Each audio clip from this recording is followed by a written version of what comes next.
So welcome everybody. Thank you. We kind of caught up on the table for quite a bit. I know. So I guess our camaraderie is pretty good, and therefore you should expect that this should not be a very formal, dry, dull, sleepy thing that keeps you from actually getting to your dinner. Okay? We'll try to make it as interesting as possible. So is there some kind of an echo on the mic? No? I think so, but it's okay. Okay. All right. So she's given an introduction to everybody, but I think what's interesting is that everybody here has had several decades of work. We're all very old people, as you can see. So there's a certain maturity that we're going to bring to the topics because we've seen several decades of Indian workplaces. Okay, so there is merit on talking of this subject because HR always is asked, you know what, you don't understand profitability because you're not part of the business. That's one of the starting points, right? For many, many years, HR was told you're a support function. And then HR went into cringe moment. No, we understand profitability. So you got to understand where that comes from. The origin of this understanding, the origin of this understanding actually comes from the fact that HR was not HR, it was personnel services. And at a time when manufacturing industrial revolution occurred around the world, that would be even better, yes. So when industrial revolution occurred around the world, we needed timesheets because there were a lot of human beings, right? And people were working long hours in factories. And what they need is somebody who comes over and takes a look at who came in shift 1, who came in shift 2, iska pagar kitna, uska pagar kitna. So basically, this is the origin of HR. That HR didn't have much to do with profitability. But for years, when HR was just doing this, and you migrated to actually becoming human resources, and then there was a transformation. It was called human capital. That's the advent of the real HR. Because we started understanding that the business triangle consists of human beings, technology, and strategy. So a company can fail because you have either one of these corners missing or not working in tandem. You can have a great strategy, you can have phenomenal technology, and because you didn't get the right people in, and your culture is bad, you lose people, and that's how you can affect profitability. So who handles people? People in this room.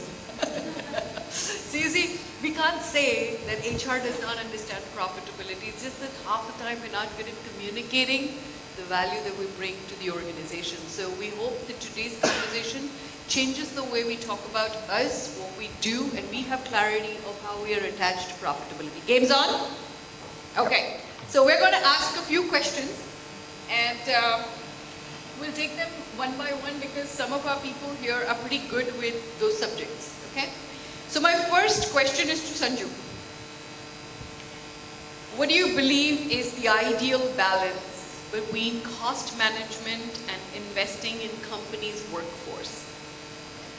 So thanks, Seema. So cost management and investment in the people who are working for us. So in both my experiences, one is in BMC Software, where I worked for 10 years, and then in my earlier company, startup, and then the current startup as well. When we start a company, we are trying to create something that's going to be true after a couple of years, and everybody's want that offering. Okay, so having people who understand where we are going is absolutely crucial. The talent that we require is important over there. The initial set of people that we put is basically the core guys we depend on. That's why stock options, many things are given to them. So that's the core workforce. And then there are many other people who join later on to support and to make us run faster. Okay, the vision may not entirely be true every time because 90% of companies fail, right? So managing the cost is very important that time. Okay, so we all know cash is king. You may have the best vision in the entire world, but if you don't have cash, you have nothing. So managing cost is also critical. So how I think about it is when you're traveling along a particular path to hit a vision, and if you think at a particular time you're not hitting it with the current set of people, we will manage the cost. We will manage the cost because cash is king. If you just try to retrain those people, you don't have that much time. Okay, so it's very critical to get it working that time. But if things go nicely, like in my first company, we were lucky, and our core people were absolutely stunning. When we went to this BV Ventures in Boston, we had to get $10 million of funding. You have to show your people that time. That's the talent part of it, and how we are going to invest, how we are going to repay, and things like that once the company moves forward. And so it's a balance of the execution, because people are the ones who are executing the vision. If there is a failure in the execution, or we were wrong in our bet itself, that time we'll have to manage the cost. But otherwise, those 10% companies win. So here's a thought that you talked about it, that you incentivize good people at the time. You don't have the money right now. But what do we offer? As HR, we design ESOPs. We give them sweat equity and so on. But like he said, 90% of these companies actually tank. So HR sits with this horrible devil's advocate conversation within themselves that क्या पता ये कभी देना भी पड़ेगा.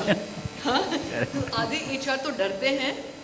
But that's a question I'll ask this side, whether any of you actually went out to give some of these as designs, and if you didn't give it in the end, how do you justify in your head to yourself? Sure. Okay. I think I'll use this. Okay. Asked me.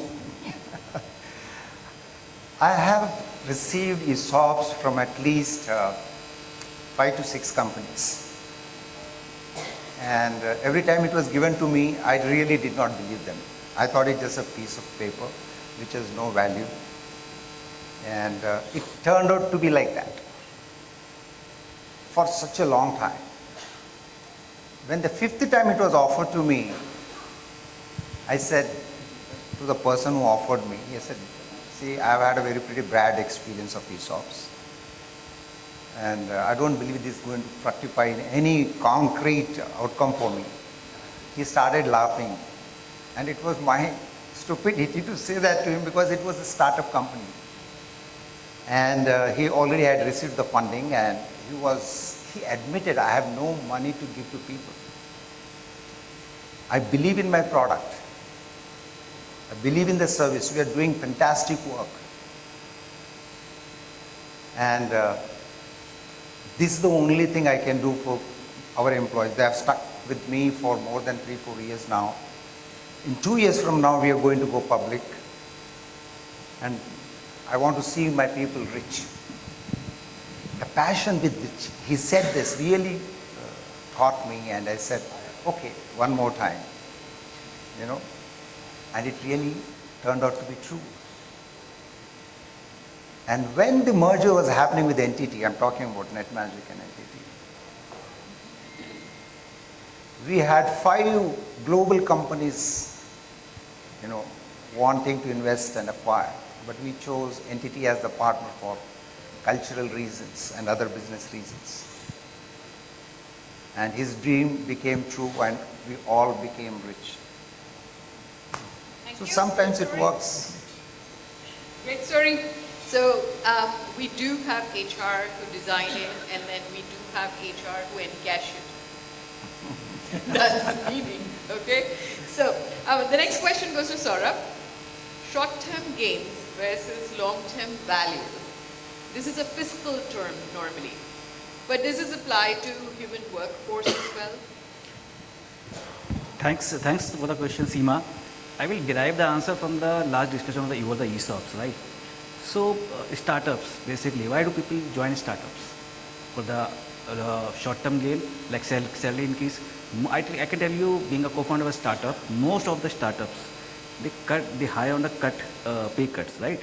But they give them ESOPs, because the value kind of a person can make out of ESOPs can be multi-baggers, right?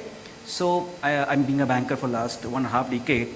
I've seen people made money out of ESOPs from HDFC of the world, and they build their houses over the ESOPs pool.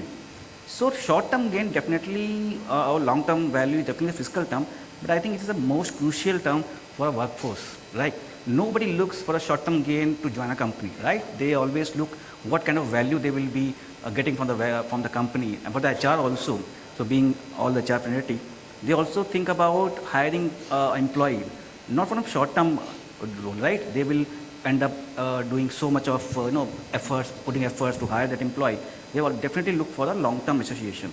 The same thing the employee also want.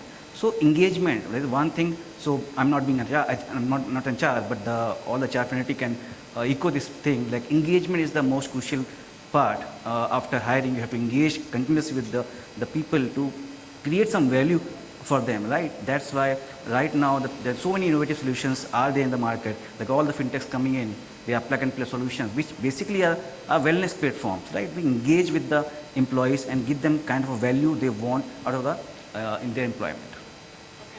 So I think a lot of our thoughts, especially on long-term value, where talent is concerned or our long-term investments are concerned, I think when we reflect on this, a lot of these concepts have come to India from the West. Okay. So we've taken it from an American company, European companies, and so on. But let's also accept, as people who have seen and been in India for 25, 30 years working, we do have Indian companies with very different mindset. Yes. It's easy come, easy go in some places. Yes, definitely. And in those cases, I think the long-term value is not really what we have understood from a bookish sense. But then the next question is, how does one survive then when the organization perhaps does not look at talent the same way as they do the subject of money? You know, I think this is a very, very critical question, because when we look at a business, the purpose a business starts for sure, is to make money, to be profitable. But yes, there are things which they have to look in a larger space. How are they impacting society? How are they creating employment? Of course, money and profitability are the outcomes. But as Sanju said, when the organization starts, they have to be cost conscious because they have to make living for themselves, which is the salaries of the employees. But what happens in the journey of the organizations? The objective with which this cost conscious or revenue mindset had started continues even in the evolution. You reach a phase where you need not to worry about that so much, and you need not to make it a sweat house and earn on every employee. But unfortunately, organizations do not evolve, and what has been set up initially continues, and which is becoming biggest bottleneck for the organization, which they are not realizing. Because when you are in the initial phase, you want to become profitable and revenue oriented. But when you are in the mid phase, you want to create value, diversify and grow. Your brand as an employer will matter. Correct. And for that point in time, your original mindset has to get slightly diluted. You have to see every human being in the organization as a value proposition. You can't see them in the balance sheet immediately, but eventually that is where from your revenue is driving. So there are organizations who do it beautifully and they succeed, and their longevity is much higher in the ecosystem. And there are organizations who don't do it, and eventually you see, and we have many stories which we have seen, the organizations came, made big, and because of these short-term things, eventually they had to face the fate which was not really expected. Very, very well. Actually, that's a very critical point that Reetu brings up, which is death by habit. Iski hame aadat ho gayi. This is how we think. We think frugally, and therefore we're not thinking of the long race.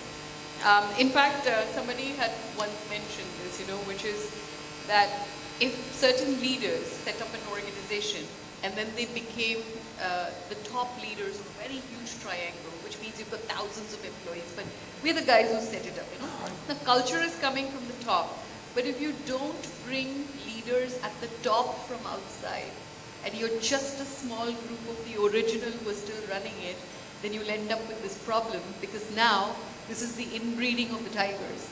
Right. You created a very, very similar thinking. So I guess the solution. See, when we talk of the problem, we have to give the solution as well. The solution is to bring a mix of talent. Yeah, and I think, of course, mix of talent, and more than mix of talent, I think, is the organizational adaptability with change in the context. What I mean is that, what got you here will not get you there. So you have to keep questioning yourself as an organization. What are those norms? Do I need to get leaders from outside? Do I need to maybe take a backseat as a leader and get this new breed to front and lead the organization? I need to reinvent my policies. Correct. And so all those things have to be put in, and one has to be adaptable. And today's time, if you are not adaptable as a profession, as a company, you are dead. Seema, pardon me, my indulgence. I would like to draw a parallel. Reetu brought out a very, very interesting point. We look at ourselves. When you start as a fresher in any company, where should be our focus? Long term or short term? Do you insist on a particular kind of responsibility, job, title, or you are willing to invest your time, work hard to gain that experience and that foresight to be successful in subsequent years? So it depends upon whether it is your own career or the life cycle of an organization. What phase of that life cycle are you? And how you should conduct yourself, where you should focus long term, short term, and what phase of that cycle you are, and accordingly, if you are passionate and glued to your objective, the call will come from within. This is the time I need to look at long term. This is the time I need to look at short term. Like she said, initially you may look at, cost is not that an issue, but over a period of time, people become very critical. That point in time, you have to let go of few things. You cannot be greedy, right? So I think if you look at the parallels both, because you are the common, you are part of the organization, this is you, you are your own company as a professional. Then I think the clarity comes. Great. So this question's for Reetu. Is talent retention and employee satisfaction just as vital to our competitive edge?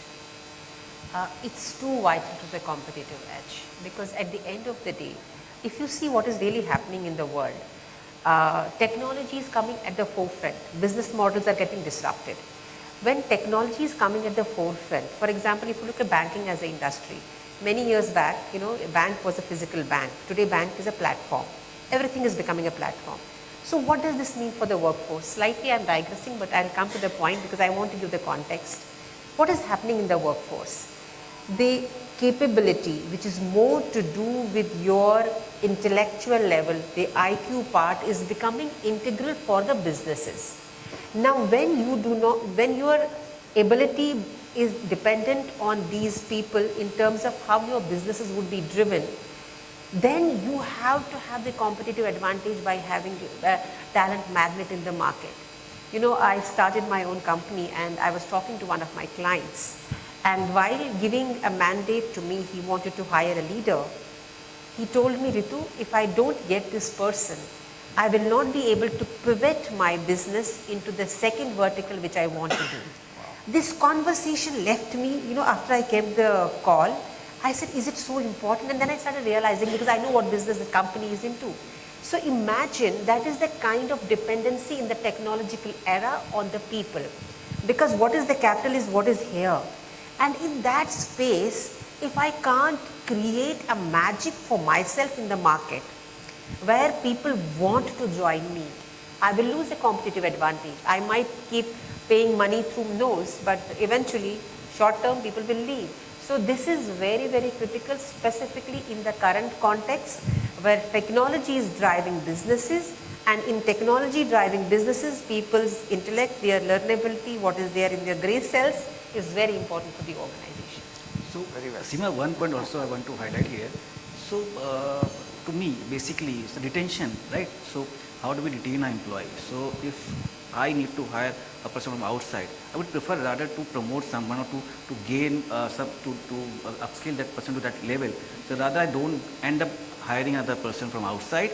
It's better I believe in my own team and upskill them and train them and to raise to that level. So, for me, retention is, I think, most crucial part, rather just going and hunting people from the outside of the market.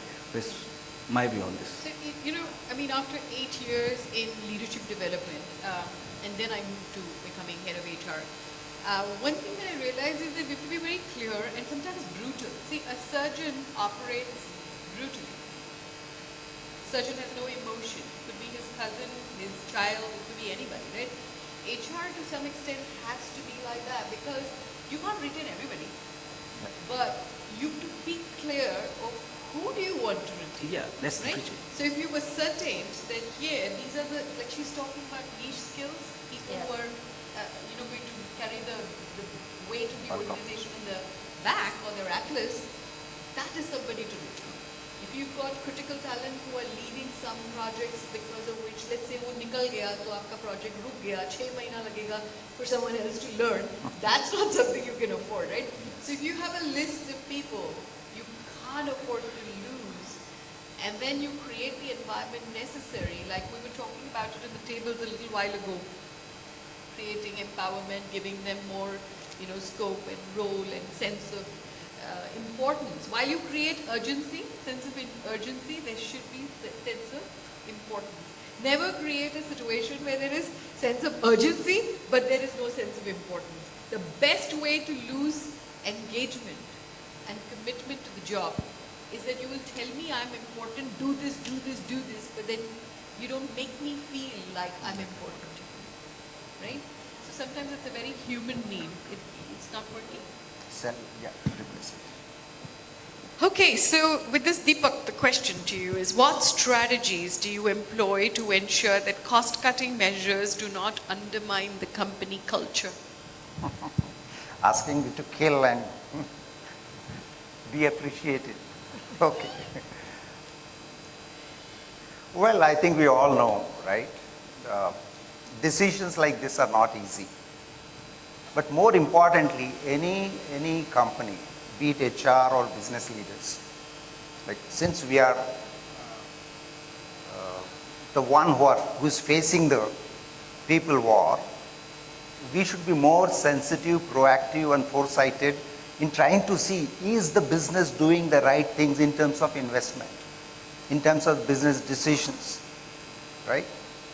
Is there any feedback I need to give? Is there any insight I need to share my fears, apprehensions with the leadership team proactively?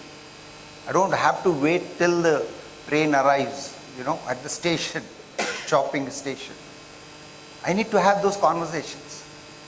Number one. Number two, these things, they don't go unnoticed. Everybody sees this. Which direction are we headed? Right? Now, so more often when things are going fine, we don't really question our financial discipline, the way we are managing our expenses, the practices that we have. So it's very important to step back and see, are we doing important things that should be done as a part of natural way of management, number one. Having come this far, now how do we do it? You'll have to really, like she said, you have to be surgical. So one way to do that is to really ask, be realistic about what exactly is impacted, how much flab I should cut, what is necessary for business, what it should be retained, what it should be let go, right? That has to be a very objective, transparently discussed and finalized. More importantly, it is very, very crucial to involve the key stakeholders in those conversations. Hey, listen, your department this is your bottom line. We can't afford to have this. I don't see any market for this kind of business. Either your people can move to some other function, or they have to retain, or you have to get more business, or you can, rehash your services. If you're not able to do it, then we are going to have a problem. So that kind of conversation is important. But once you arrive at the number, which department, the question comes who. Now that decision who should not be left to only HODs, because they will pick up their favorites. So you have to have, like you have during increment cycle, your parabola curve, rating 1, 2, 3, 4, 5 will get these percentages, right? Same way when it comes for, cutting costs in terms of headcount, you need to really exercise that. You have to insist this discipline is followed. But having said that, is that the only step we can do to cut corners? Kitna cost karna hai? Okay, I need to save monthly at least 20 lakh rupees because that's I can't afford. So I have to see what is my lifeline. If you can support the organization with the existing cash flow that I have for another 18 months, you are good. But just by being little practical, right? Saving costs on other, there are 25 to 30 different ways of saving costs. Manpower costs are just one or two of them. Okay? You have to see what can I do to, घर में क्या करते हैं हम लोग? Ask your mother, ask your wife. They're brilliant. Same logic we need to get it here. So you don't have to do that dirty work. Do it as a last resort. Do everything else that should be done before. And proactively, हम लोग करते नहीं हैं. I mean, we need to blame. I'm not putting all the blame in HR basket, but we need to really take this ownership. Because that man alone there, HOD है, या फिर CEO is there, founder is there, it should not be only his headache. You are getting paid salary. You will say he's getting profit. Oh, ठीक है भैया. If you want profit, then you become the founder. You know, about this employment, and some people put it very crudely, it is a kind of slavery. We are used to job, salary coming every month, nice car, big home, big mobile phones, and that, the big titles. And I'm out of that now. and the fake joy that we get from all this. Actually, this conversation, No, I think, I kind of just want to add one thing. I would say many times HR feels helpless because organizations are big. There's a mandate which comes from the top, then they give a list. But I think we have a very important role to play. The role is, this is not a rational exercise. It's a rational and emotional exercise. It's not about what we do, it's also about how we do it. Because there is an employee who is identifying himself or herself with a job. His family is dependent on that. It's not only about losing the job. When he goes back home, and how does he tell his wife and kids that he doesn't have a job anymore? How does he? So I think we have to build that part of the emotional journey and the process with the employee. Job rotations. Companies are laying off one side, but their other side hiring also. Yes. How can I create those avenues for the employee so that it's an emotional process, because I am dealing with a life on which a family is dependent, and not only look it as a rational cost exercise. Correct. So I'm also known to call a spade and then not worry about consequences. So I'm going to tell you something, okay? I think HR blundered during COVID. As a community, we did.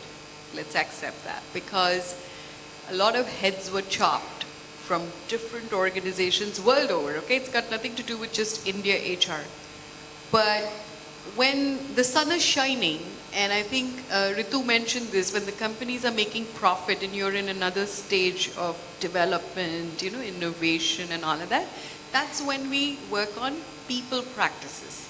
जब खाना पीना नहीं होता है ना, तभी profitability, then when profit is there, अच्छा इंसान भी है यहाँ पे, ठीक है, इनके लिए भी कुछ कर लेते हैं. This is the reality, okay?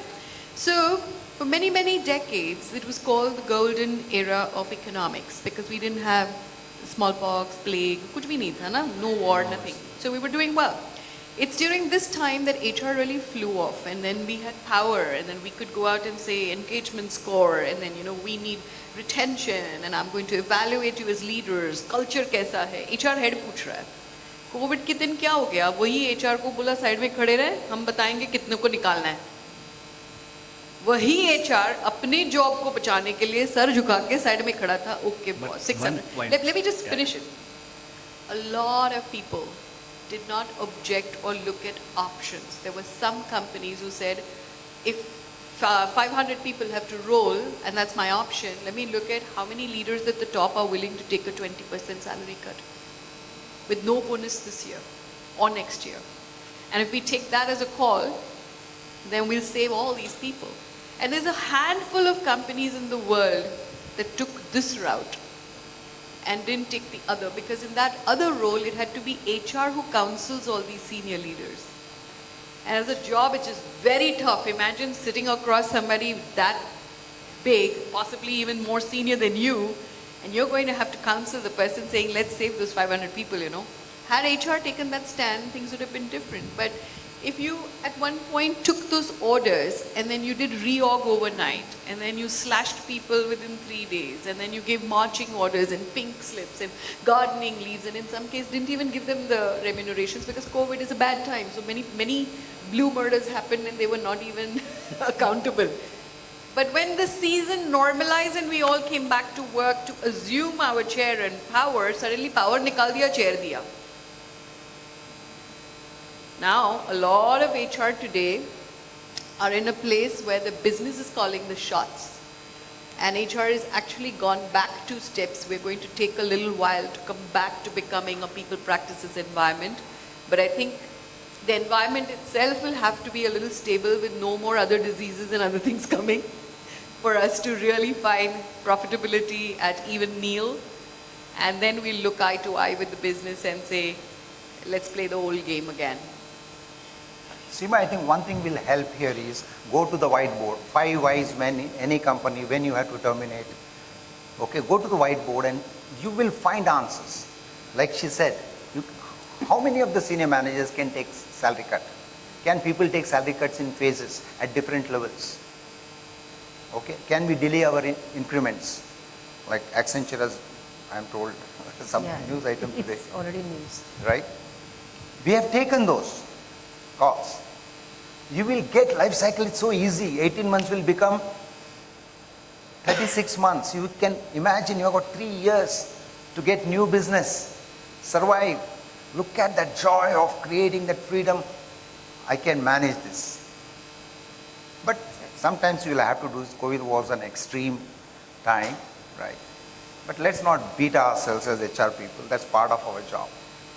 Are you graceful to handle this challenge with love and affection and compassion? Number 1. Number 2, instead of 1 month, can you give him 3 months notice?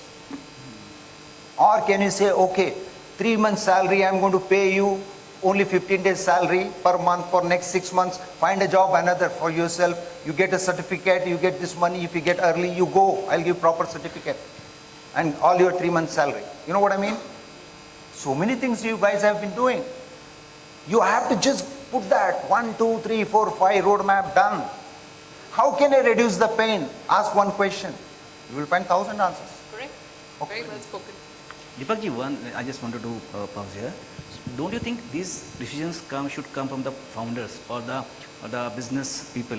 HR can restructure this kind of restructuring done, but these decisions, if you tell a CEO, and all those things should come from the CEO fair founders, point. right? No, if you tell a CEO, terminate the person, he'll say, "Abhi, kal se tere ko nahi aana hai." But you tell the CEO. That's the main. No, you tell the CEO, if you terminate like this, you'll get a notice. Yeah, legal HR notice. should come in. He will say, okay, let me do my job. So you have to volunteer. So it should be lied on the founders basically. HR right? needs to volunteer. Termination decisions, I will handle. I think, if you see, a CEO has 2 important roles next to him, CHRO and CFO. CFO has been in the power for many, many years. CHRO has become powerful of lately. Why? Because companies have lost businesses because they didn't have a people. And they are understanding the value of the human capital. Today he lays off, it spreads a negative thing in the market. Tomorrow the same company has to go and hire. How will they hire? One side you are firing the people, other side senior management is having a party. You are firing people in all thing. These things. So HR is not the only responsible. CHRO vertical has to be here. a consultant to the CEO. Yes. He has to guide the CEO what is right for him, what is not right, because he may not have that view. So then, the call becomes common. Again, you can't shove off responsibility. Obviously. So you have to shoulder the responsibility. I cannot put all the responsibility to HR. Correct. Right? So we have to take the responsibility together, and you have to give a perspective. The way CFO gives a money perspective, Correct. he has to give a human perspective. So there is something like it's like whenever we talk of a problem, right, I love to close it with a solution. Otherwise, we leave people thinking, "To kya kare?" See, I had a situation where there was a CEO who constantly fired people and didn't really care at what levels. And often the people who were asked to go were his immediate. So after some time, I got worried. Like, hey, people will think there's a problem here, right? And I gave him a reference of another CEO in India who has a very bad reputation to the extent that nobody wants to join this company. If you ask any leader today, he'll give you 1.5 crores, 2 crores as annual CTC, but कोई join नहीं करता because आपको पता है 9 महीने का job है. तो वहाँ अभी वही जाता है जो बहुत desperate है. So if you see on LinkedIn somebody has joined, we know, oh, something happened to this guy, that's why he's here. Okay? When I gave him the reference, I got a strange answer. He says, I don't care how many people have to be sacked and how many will go as long as I make the money that guy's making. Okay? That's brutal for me. Obviously. Okay? What do you do as an HR when the person's so clear? There's only one way. I was at wit's end and I said, I need opinion leaders. And I had to sit down and think, who are the most powerful opinion leaders? And I know someone who's old in the system. One guy who's like the techie king and the shop will shut if he doesn't show up tomorrow. If these guys don't speak today, I'll not be able to manage this. So you have to activate the other people then. Correct. And then it's a group effort into counseling. Sometimes HR can't do it alone. Yeah, obviously, the same point. You can't do it alone. You can't blame everything to the HR, right? The collective decisions should be the collective decisions, right? Correct. Right. Okay, so this question now is for Sanju. What strategies do you use to manage employee anxiety or resistance when introducing new innovations? Yeah. See, the new innovations, mostly now you might hear everywhere is about AI. Okay. So how to manage, my name of my company is Applied AI Consulting. You are the villain. Okay, we started in 2019, okay, lot before ChatGPT, lot before ChatGPT. We had bet on AI that time, and when people join, we need to make sure that they adopt the thinking, AI first thinking that time. Today, AI first is a directive coming from all the board level people above the CEO.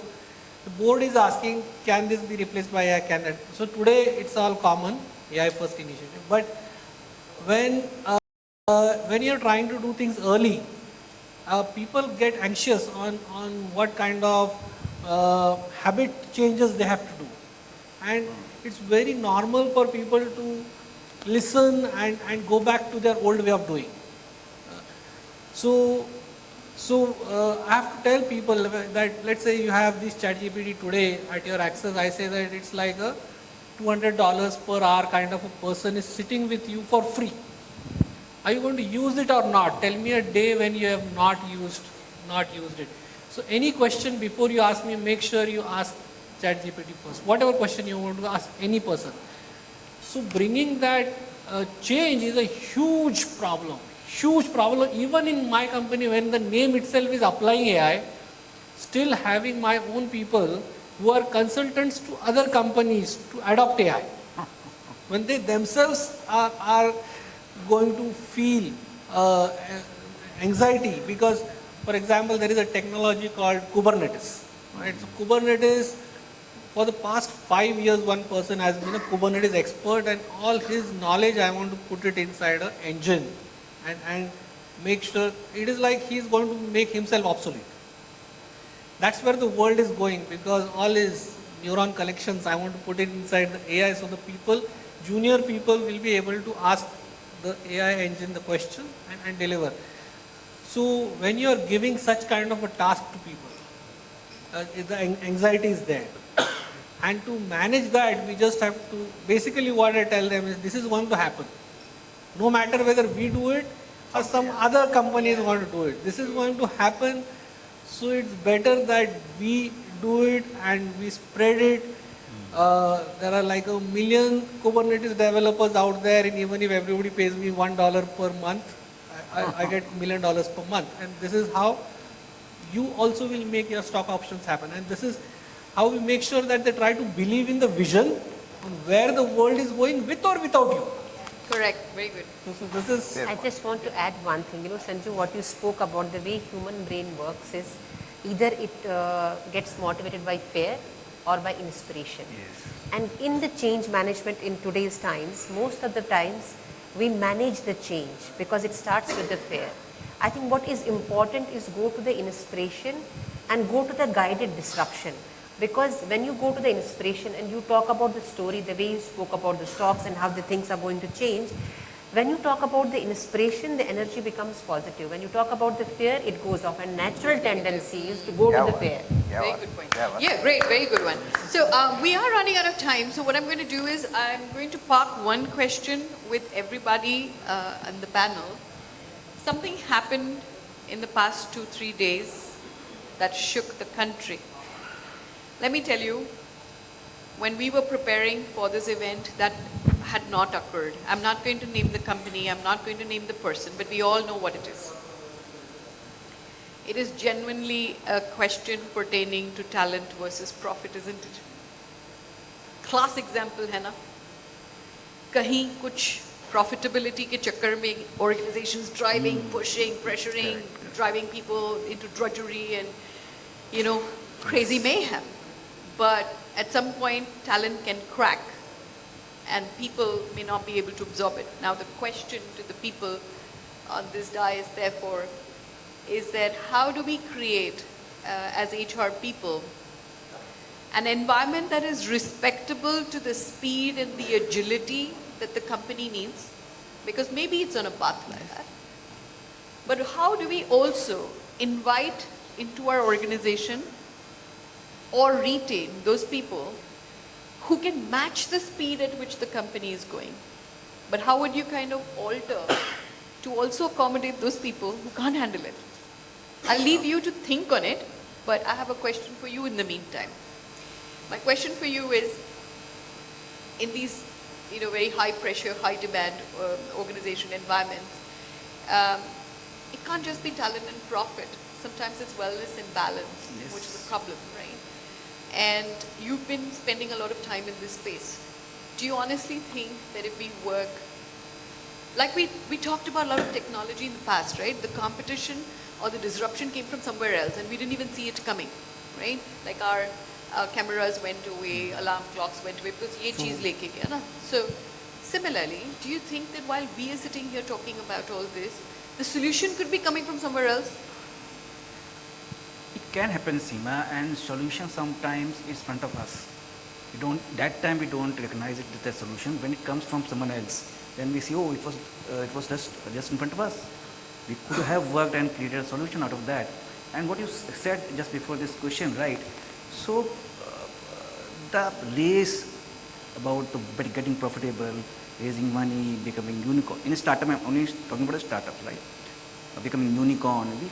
We always forget one thing. The people. People are the most critical thing. The execution. In this entire room, everybody would have some idea. But whether that idea can develop something which can be valued, whether it can turn into a business, that is basically a part of execution. How does execution happen? Because unless you have good teams, you can't execute. I have an idea, right? Someone sitting, I think 10 years back, someone had that idea sometimes, AI, what is AI? So it's an idea. But who executed that idea? The team. You have to think about teams. Idea can be in everyone's mind, but unless we have good teams, we cannot execute that. So teams are most important things, and if you're running towards profit, you have to take your team along with you. Great. So now we'll come to the question which I parked with you. Pressure, So anybody can take that question. I can take that one. So my thought on pressure that is applied to a person is that there is somewhere a mistake that we have done in the past where we assigned someone a wrong job. Okay, whenever I have seen people work day and night, they do it because they love it. So you have to check the productivity of a person. If a person is not delivering on time, we have made the mistake of assigning him something wrong. move him to something well. which he enjoys and which is no longer that much work for him. So, let's say performance testing or something. When I used to assign that to a particular person, he worked day and night. Saturday also he was there in office. I never even asked him, and it was not pressure. So, number of hours is not a measurement of pressure. If you assign the wrong job to a person and say, I need it by this date, that is creating pressure. So I would say just think a little bit clearly about, is this the right person who would really enjoy to get this done, and is he himself doing it without you pushing him? Then you have done your job right as a leader. So this is a critical thing I have applied, and that has helped me Seema, to get excellent network. So for 10 years, I was not even an MBA that time, but all my BMC software team for more than 10 years, they by default they now help me everywhere, just because we were very considerate in listening to them. What would you like to do? Where would you really thrive? And they were open, and every time I used to write those notes, and then every monthly meeting I used to check, you said you want to do this, but you yourself are not doing it now. Are you sure you want to do this? Because then they really step back and try to figure out themselves, that self-awareness thing that we were talking about. So this is the issue, and as long as you work with them, they will not feel the pressure. Wonderful. I never looked at that. I mean, resource deployment is very important, right? I think we often keep ourselves away from that. Oh, manager, he has decided, so he knows better. We'll have to really be mindful of that. Being a professor is very easy. I'm taking the risk of saying what I'm saying now with Seema sitting there. She has seen me watching as HOD for years. But I think one of the things as HR people, we can do a big service to our colleagues at workplace and to your managers, bosses, and departmental heads, is to own creating a culture of empathy, compassion, love, joy, enthusiasm, respect, fairness at the workplace. You are the ambassador of that. You have to own it. You need to really speak about it one-on-one with senior leaders. Push them to deliberately make it a point, talk about these things, how central it is. If a person is not that, he will not be able to speak. And if he speaks, he very well behave like that and become like that. So you have to really take this. So far as putting pressure is concerned, I think he is very smart, very, very wonderfully, wisely identified one of the problems. Definitely, yes, that could be. But you need to be vigilant, move around, mix with your teams, talk to senior leaders, have those gupshups in the pantry, get your information. Kya ho raha hai? If you enjoy this work, nobody has died of hard work. I think I heard somebody saying that. I can work for 18 hours if I love the job. I think it's so easy, right? But Mothers have been doing it, no? Yeah, mother is anyway doing it. So please think about it. I think we can always take names and see what might have gone wrong. We'll never get it right. We'll only get a set of possibilities. But we can work on those possibilities. Are we is the question. Do you have anything to say on this, Reetu? No? Okay, great. So in summation to this very poignant subject, which has been a burning matter that literally set flames onto LinkedIn and every other place, it's caused quite a stir world over, and India has suddenly got the floodlight, flashlight, everything. So I think as HR people, we must talk about it. And because I'm very attached to solutions, I say sometimes our eyes should be on the horizon while your feet is on the ground. That's something that I learned from our company statement in Jandia. You know what it looks like is that we should be honest sometimes and really sit down with managers and try to find out whether the job is really super high pressure. And HR should have the guts to declare jobs as HPs, high pressure jobs, HPJs. Correct. So when I started hiring a few jobs in one of my last few jobs, I actually started identifying them as high pressure, because what it meant is din, raat, chutti, wutti, we don't know what it's going to be like. And I would actually tell people, I hope you realize Others might live a smooth-paced life in the same company, you may not. Okay? That's because this job is a high-pressure job with high expectations and high deliverables, but the rewards would commensurate with whatever you're putting in. Now, in some companies, the whole company is a high-pressure company. It's not a HPJ, it's a HPC. Okay? So then HR should be clever to say, hey, by the way, I think I landed in a place that looks like a high-pressure company.